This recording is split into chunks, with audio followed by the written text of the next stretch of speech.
whole of modern science would not exist, especially where it has its justification, if people had not earlier thought in myths.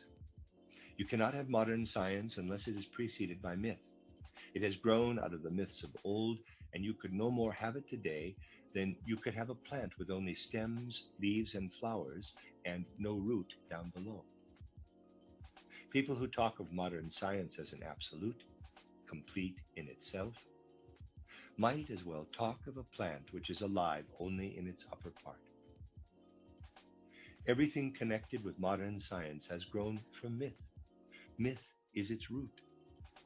There are elemental spirits which observe these things from the other worlds, and they howl with hell's own derision when today's mighty, clever professors look down on the mythologies of old and on all the media of ancient superstition, having not the least idea that they and all their cleverness have grown from those myths, and that not a single justifiable idea they hold today would be tenable if it were not for those myths.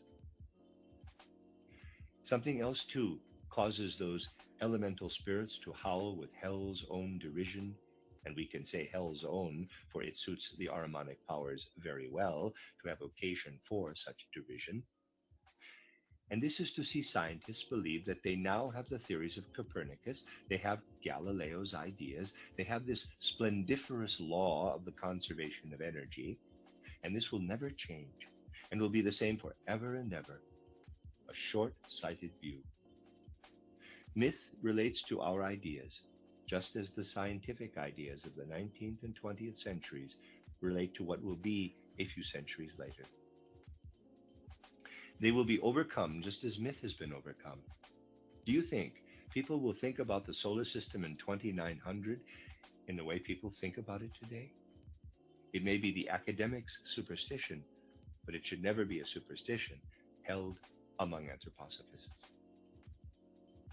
The justifiable ideas people have today, ideas which do indeed have some degree of greatness in the present time, arose from the mythology which evolved in the time of ancient Greece.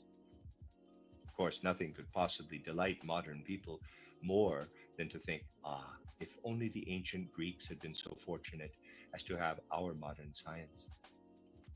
But if the Greeks had had our modern science, then there would have been no knowledge of the Greek gods, no world of Homer, Sophocles, Aeschylus, Plato, or Aristotle. Dr. Faust's servant Wagner would be a veritable Dr. Faust himself compared to the Wagners we would have today. Human thinking would be dry as dust, empty and corrupt, for the vitality in our thinking has its roots in Greek and altogether fourth post-Atlantean mythology. Anyone who considers mythology to have been wrong and modern thinking to be right is like someone who cannot see the need for roses to grow on bushes